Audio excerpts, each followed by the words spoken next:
The brain constitutes about 1/15 of the body weight and lies with in the cranial cavity. Brain जो है ये cavity के अंदर होता है जिसको हम क्या बोलते हैं, क्रेनियल कैविटी, और इसका वेट कितना होता है 1/15 of the total body weight. फिर हमने ब्रेन को डिफरेंट पार्ट्स में डिवाइड किया और फिर हर पार्ट को अलग स्टडी किया। तो जो इसके पार्ट्स हैं ब्रेन के, नंबर 1 है हमारे पास cerebrum, thalamus, hypothalamus, mid brain, pons, medulla oblongata, या एंड में हमारे पास है सेरिबेलम। ये जो आपको ब्लू ब्लू नज़र आ रहा है, लाइट ब्लू, ये सारा जो पार्ट होता है ब्रेन का, इसको हम क्या बोलते हैं, सेरिब्रम या सेरिब्रल कॉर्टेक्स भी कहते हैं। ये सेरिब्रम का एक पार्ट होता है। इसके बाद हमारे पास ये जो आपको नज़र आ रहा है येलो सा, ये हमारे पास है थैलेमस। इसके साथ ही हमारे पास ये जो स्ट्रक्चर है इसको हम क्या बोलते हैं, हाइपोथैलेमस। इसके बाद ये जो ग्रीन आपको नज़र आ रहा है इसे हम क्या बोलते हैं, सेरिबेलम। यहाँ पे जो ये पर्पल है इसको क्या बोलते हैं, मिड ब्रेन। मिड ब्रेन से नीचे जो होता है उसे बोलते हैं पोन्स, और पोन्स से जो नीचे है उसे बोलते हैं मेडुला। इन तीनों को कंबाइन कर लें तो इसके लिए हम क्या टर्म यूज़ करते हैं, ब्रेन स्टेम। ये कौन कौन सी चीज़ें हैं, mid brain, pons and medulla. और मेडुला जो है ये ब्रेन का आखिरी पार्ट होता है, उसके बाद यहाँ से स्पाइनल कॉर्ड स्टार्ट हो जाती है। तो ये बेसिक स्ट्रक्चर्स हैं या बेसिक पार्ट्स हैं ब्रेन के। अब इनको 1 बाय 1 स्टडी करते हैं। सबसे पहले हमारे पास आता है cerebrum. This is the largest part of the brain and it occupies the interior and middle cranial fossa. जो सबसे हमारे पास लार्जेस्ट पार्ट ब्रेन के वो कौन सा है, सेरिब्रम। और वो किस एरिया में होता है, interior and middle cranial fossa में। अब ये क्या चीज़ें होती हैं ये देखते हैं। ब्रेन को हमने 3 हिस्सों में डिवाइड किया। ये वाला जो आगे वाला हिस्सा है इसे बोलते हैं इंटीरियर क्रेनियल फोसा। इसके बाद वाला जो हिस्सा है ये इसको बोलते हैं मिडिल क्रेनियल फोसा। और जो लास्ट में हमारे पास होता है उसको हम क्या बोलते हैं, पोस्टीरियर क्रेनियल फोसा। ये ब्रेन को ये समझ लिया हमने 3 हिस्सों में यूँ डिवाइड किया हुआ है। अगर इस डायग्राम में देखें तो ये पहला हिस्सा जो है ये इंटीरियर क्रेनियल फोसा है, दरमियान वाला क्या है, मिडिल क्रेनियल फोसा, और जो लास्ट में है वो हमारे पास क्या है, पोस्टीरियर क्रेनियल फोसा। तो सेरिब्रम जो है वो इस एरिया में पड़ा होता है, यहाँ से यहाँ तक। यहाँ पोस्टीरियर क्रेनियल फोसा में हमारे पास सेरिबेलम होता है। तो सेरिब्रम हमारे पास किधर है, interior and middle cranial fossa के अंदर। It is divided by the longitudinal cerebral fissure into right and left cerebral hemispheres, each containing one of the lateral ventricles. ये क्या बात बता रहा है, ये कह रहा है कि हम ब्रेन जो है वो सेंटर से, जो आपका सेरिब्रम है, ये पूरा सेरिब्रम है, ये सेंटर से यूँ डिवाइड हुआ हुआ है। ये जो आपको लाइन नज़र आ रही है फिशर है, ये बेसिकली एक स्पेस आप कह लें। इसको हम क्या बोलते हैं, लॉन्गिट्यूडनल सेरिब्रल हेमिस्फीयर। ये पूरे आपके जो सेरिब्रम है उसको 2 हिस्सों में डिवाइड कर रहा है। इस साइड वाला राइट सेरिब्रल हेमिस्फीयर हो जाएगा और इस साइड वाला क्या होगा, लेफ्ट सेरिब्रल हेमिस्फीयर। तो लॉन्गिट्यूडनल सेरिब्रल फिशर क्या चीज़ है, ये वो फिशर है जो सेरिब्रम को 2 हिस्सों में डिवाइड कर रहा है, right cerebral hemisphere and left cerebral hemisphere. Deep with in the brain the hemispheres are connected by a mass of white matter called the corpus callosum. अब ये है कि हमने तो कह दिया कि ये बीच में एक फिशर आ गया, एक नैरो गैप आ गया जिसने इसको 2 हिस्सों में डिवाइड कर दिया। इसका मतलब है राइट साइड वाला हिस्सा अलग है और लेफ्ट साइड वाला हिस्सा अलग है, पर सेंटर से ये हिस्से जो हैं ये डीप इनसाइड अगर देखें तो ये आपस में जुड़े हुए होते हैं वाइट मैटर से। उसको हम क्या बोलते हैं, उसको हम बोलते हैं कॉर्पस कैलोसम। ये अगर यहाँ आप देखें तो एक ये पार्ट है सेरिब्रम का, ये लेफ्ट सेरिब्रम अगर हो गया और ये हमारे पास राइट हो गया, तो ये इनके दरमियान तो गैप है जो हमने बताया कि यहाँ पे फिशर है। तो ये आपस में जुड़े हुए किससे होते हैं, वाइट मैटर से जुड़े हुए होते हैं, और उसका नाम क्या है, corpus callosum. Folks cerebri separates the 2 hemispheres and penetrates to the depth of the corpus callosum. ये हमने लास्ट टाइम मेनिंजेस वाले लेक्चर्स में पढ़ा था कि फॉल्क्स सेरिब्राई क्या हमारे पास होगा, ये मैं आपको ड्रॉ करके दिखाता हूँ। ब्रेन है तो उसके इर्द गिर्द मेनिंजेस होती हैं, यूँ लेयर आ रही होगी, जब ये फिशर आएगा तो मेनिंजेस इधर से अंदर चली जाएंगी इस तरह पूरे ब्रेन को कवर करने के लिए। तो ये जो हमारे पास मेनिंजेस जो ये स्ट्रक्चर बना लिए इसको हम क्या बोल रहे हैं, फॉल्क्स सेरिब्राई। यही बात यहाँ बताई गई है कि फॉल्क्स सेरिब्राई से दोनों हेमिस्फीयर सेपरेट हुए भी होते हैं क्योंकि दोनों के दरमियान क्या पड़ा होगा, फॉल्क्स सेरिब्राई। और ये पेनिट्रेट कहाँ तक करता है, कॉर्पस कैलोसम तक। यहाँ पे इनकी अटैचमेंट कॉर्पस कैलोसम तक है, तो वहाँ तक जहाँ तक इन्हें स्पेस मिलती है ये मेनिंजेस जाती हैं।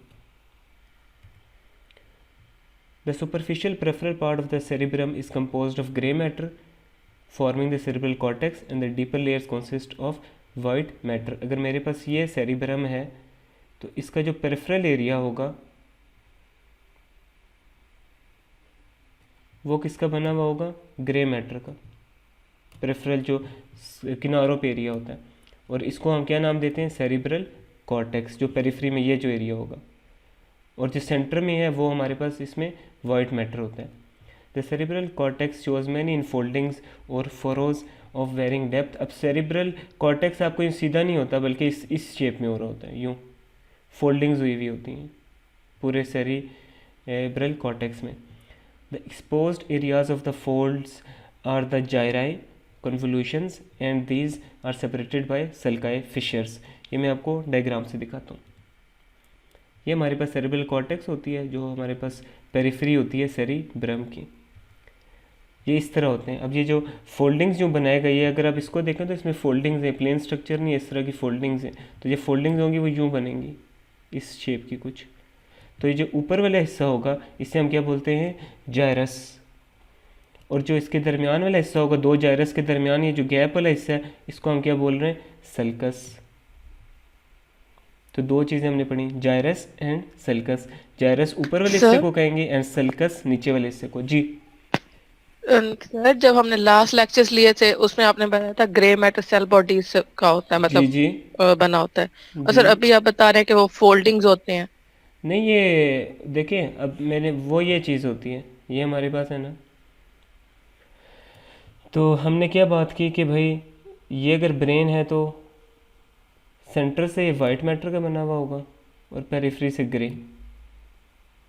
ग्रे मैटर क्यों बनता है, सेल बॉडीज से बनता है। और ये वाइट मैटर क्यों बनता है, ये बेसिकली नर्व फाइबर से बन रहा होता है, एक्सॉन्स वगैरह। ये वो कॉन्सेप्ट यहाँ तक था।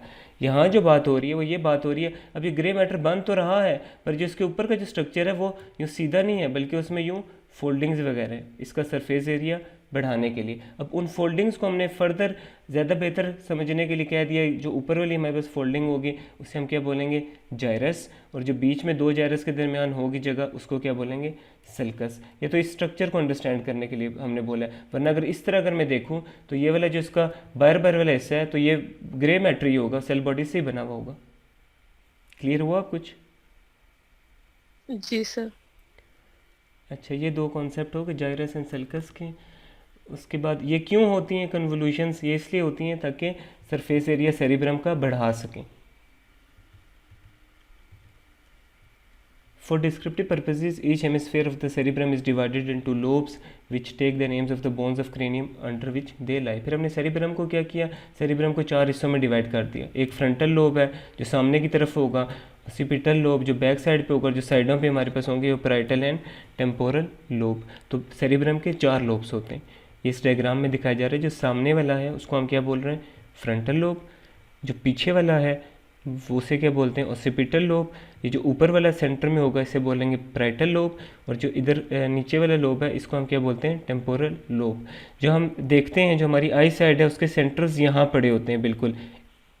तो ये इसके चार लोब्स होते हैं सेरिब्रम के, frontal lobe, parietal lobe, occipital lobe and temporal lobe. उसके बाद फिर हमारे पास कुछ ट्रैक्स आ जाते हैं। The surface of the cerebral cortex is composed of grey matter. अब जो सरफेस जो है बाहर वाली वो ग्रे मैटर की बनी हुई होती है। Within the cerebrum the lobes are connected by masses of nerve fibres और ट्रैक्स। अब हमारे पास ये सेरिब्रम है, एक राइट साइड वाला हो गया है और एक लेफ्ट साइड वाला हो गया।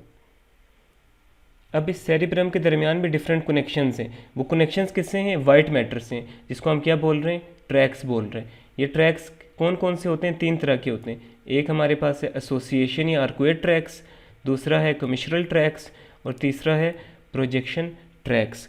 अब अगर यहाँ वाली जो जगह है एक ही सेरिब्रम की, एक ही साइड की, लेफ़्ट साइड है जैसे, और एक जगह यहाँ है, इसको जो आपस में कनेक्ट कर रहे हैं नर्व फाइबर्स, वो कौन सा ट्रैक बनाते हैं, वो एसोसिएशन या आर्कुएट ट्रैक्स बनाते हैं। मतलब एक ही साइड पे ही आपस में कनेक्शंस बन रहे होते हैं, दूसरी साइड पे नहीं जा रहे होते। ये एरिया और ये एरिया आपस में अगर रिलेट कर रहे हैं, इनके दरमियान कोई कनेक्शन है, तो इस ट्रैक को हम क्या बोलेंगे, एसोसिएशन या आर्कुएट ट्रैक्स।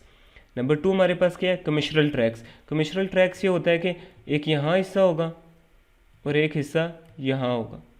मतलब एक साइड से दूसरी साइड के दरमियान जो कनेक्शंस हैं नर्व फाइबर्स के, उस ट्रैक को हम क्या बोलते हैं, उसको हम कमिश्रल ट्रैक्स बोलते हैं। मतलब उसमें एक लेफ़्ट साइड से राइट साइड की तरफ कनेक्शंस होंगे।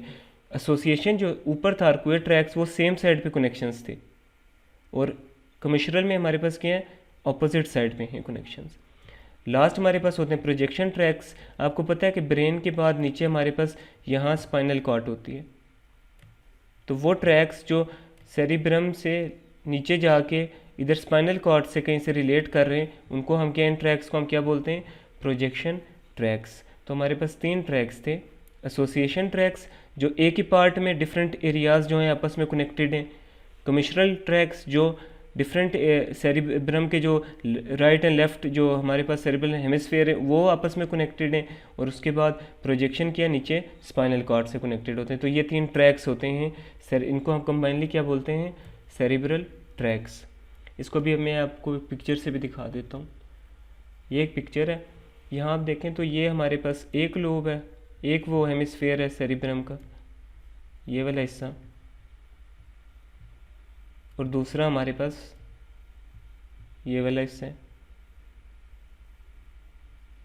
हमने भी पढ़ा इनके दरमियान एक नैरो फिशर होता है, मतलब आपस में कनेक्टेड, ये जुड़े हुए नहीं होते। इनको जोड़ क्या चीज़ें नहीं होती हैं, फाइबर्स जोड़े होते हैं। कुछ फाइबर्स जो एक जगह से दूसरी जगह एक ही जो उसका वो पार्ट है उसके अंदर ही कनेक्ट कर रही हैं, उनको हमने क्या बोला है, एसोसिएशन या आर्कुएट फाइबर्स, जैसे ये फाइबर होगी।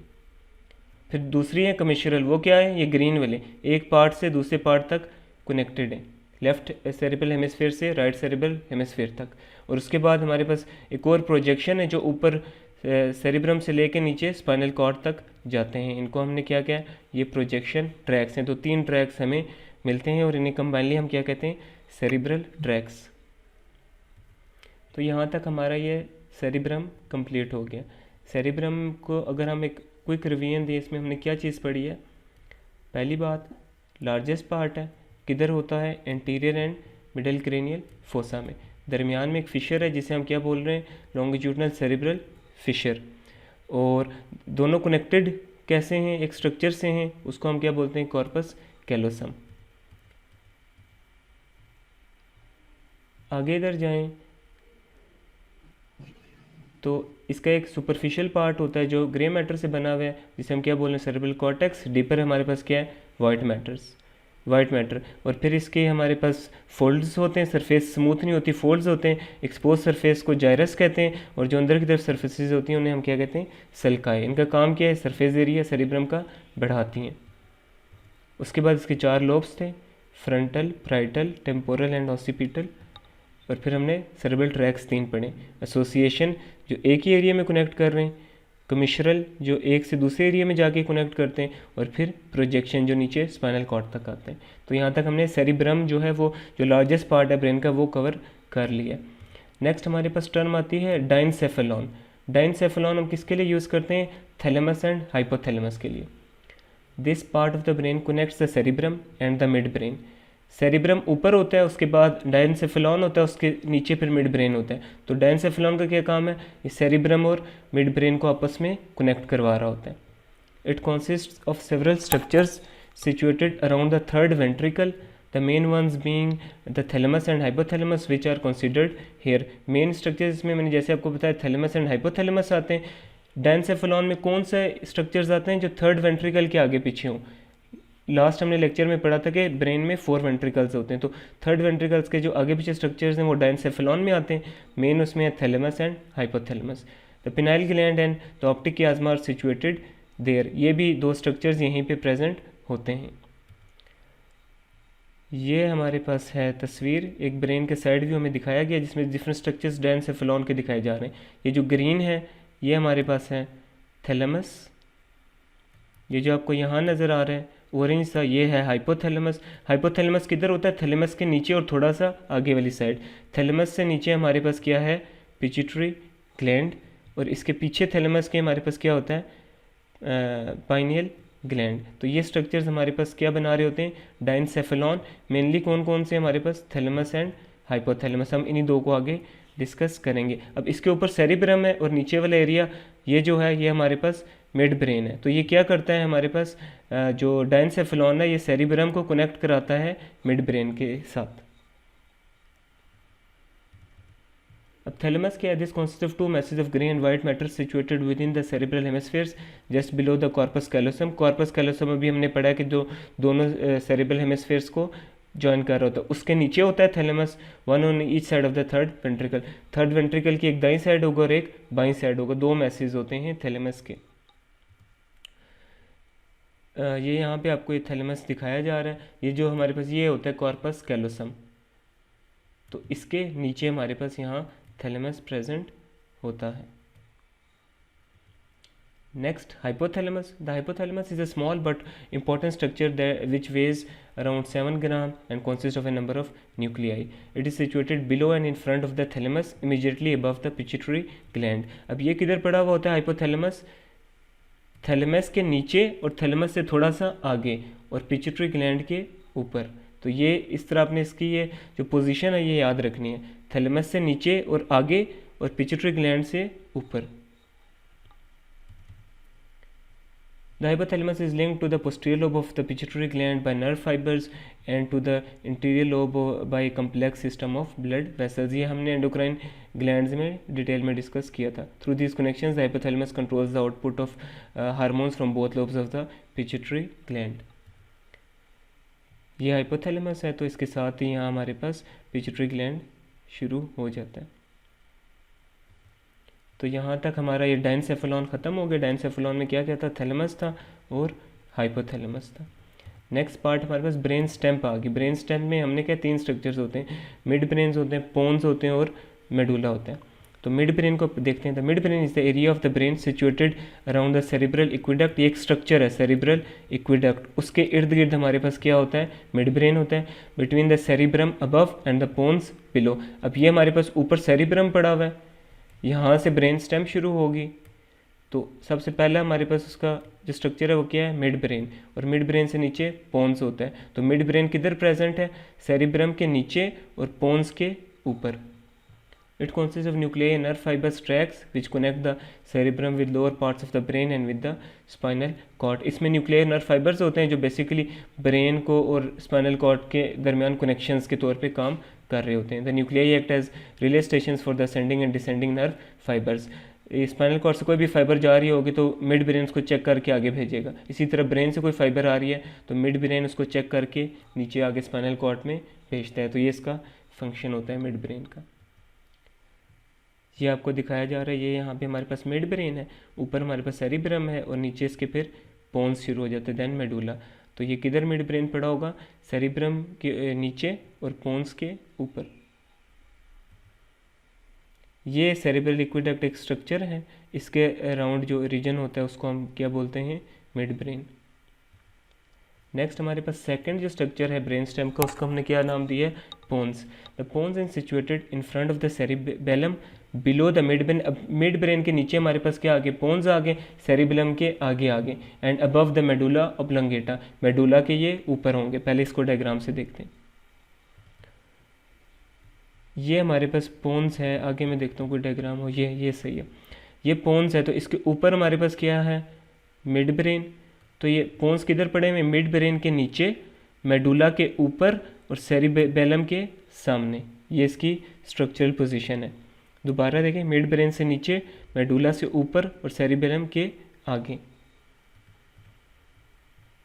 It consists mainly of nerve fibers that form a bridge between the two hemispheres of the cerebellum and of fibers passing between the higher levels of the brain and the spinal cord. इसका भी ये काम होता है, basically nerve fibres की transmission brain to spinal cord करवा रहा होता है। The anatomical structure of pons differs from that of the cerebrum in which the cell bodies grey matter is laid deeply and the nerve fibres are on the surface. ये बात बहुत important है MCQs के लिए भी और वैसे भी, कि हमने ये बात की कि ये हमारे पास जो ब्रेन है वो ऐसा होता है कि सेंटर से वाइट मैटर होता है और पेरिफ्री से हमारे पास वो कैसे है? ग्रे मैटर के।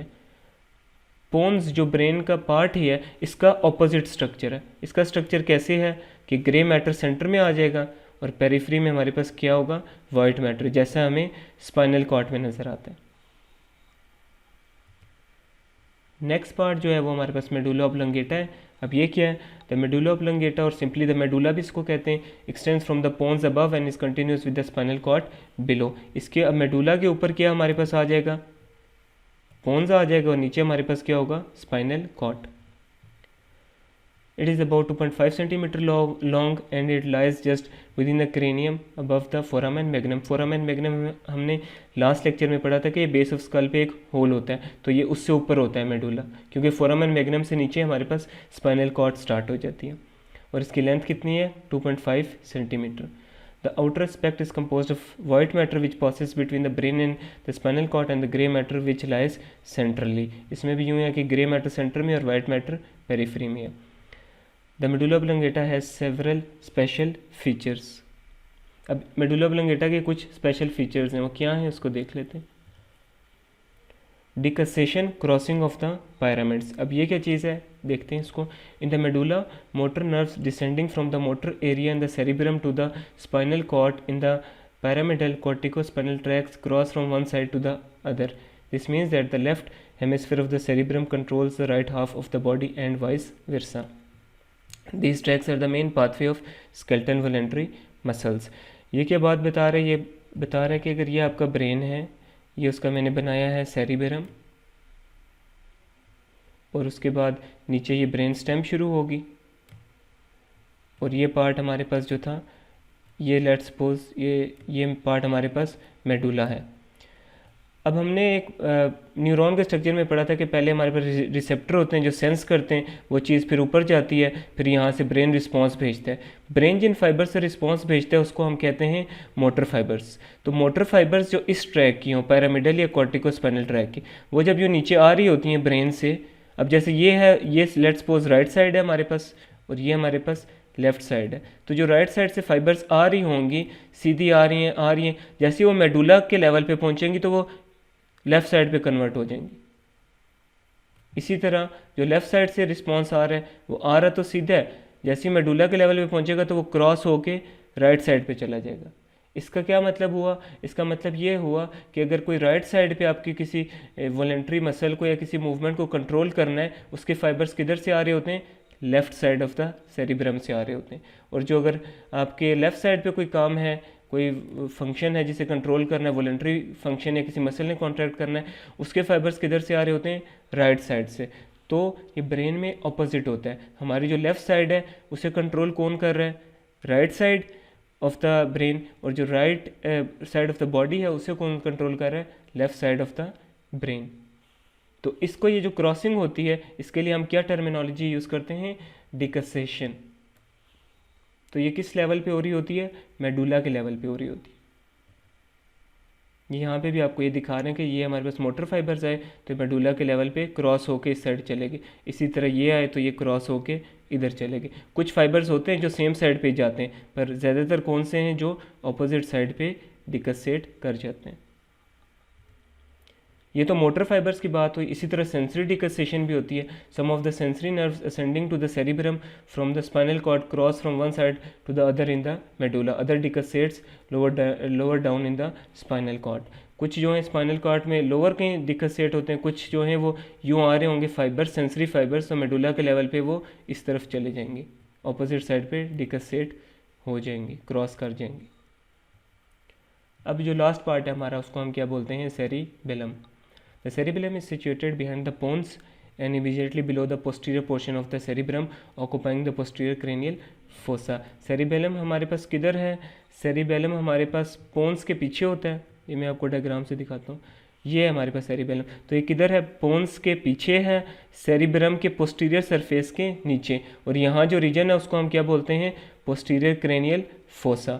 इंटीरियर और मिडल में हमारे पास कौन सा था, cerebrum, तो posterior में क्या है, cerebellum। It is ovoid in shape and has two hemispheres. इसके भी दो हेमिस्फेयर्स होते हैं, जैसे हमने सेरिब्रम के पढ़े थे, separated by a narrow median strip called the vermis. Separate एक स्ट्रिप से हुए हैं जिसका नाम क्या है, vermis. Grey matter forms the surface of the cerebellum and the white matter lies deeply. ये हमारे पास दो हेमिस्फेयर्स हो जाते हैं इसके सेरिबेलम के, और ये आपस में कनेक्टेड जिस स्ट्रक्चर से उसको हम क्या बोलते हैं, वर्मिस बोलते हैं। तो नेक्स्ट हमारे पास क्या, blood supply to the brain. The circulus arteriosus and its contributing arteries play a vital role in maintaining a constant supply of oxygen and glucose to the brain when the head is moved and also if a contributing artery is narrowed. अब जो brain को blood supply मिल रही होती है ये 8-10 arteries के combination से मिल रही होती है, जिसके लिए हम नाम क्या यूज़ करते हैं, सर्कुलस आर्टरियोसस। ये इस तरह होता है, ये सारी डिफरेंट हमारे पास आर्टरीज़ हैं जो आपस में जुड़ी हुई होती हैं, जो सप्लाई कर रही हैं different parts of the brain, और इनको कंबाइन करके हम क्या बोलते हैं, सर्कुलस आर्टरियोसस भी बोलते हैं या सर्कल ऑफ विलिस बोलते हैं। The brain receives about 15% of the cardiac output. इससे एक कार्डियक आउटपुट से 15% ब्लड किधर आता है, ब्रेन की तरफ आता है। अप्रॉक्सीमेटली 750 मिलीलीटर ऑफ ब्लड पर मिनट। पर मिनट कितना ब्लड ब्रेन को मिल रहा है, 750 मिलीलीटर्स।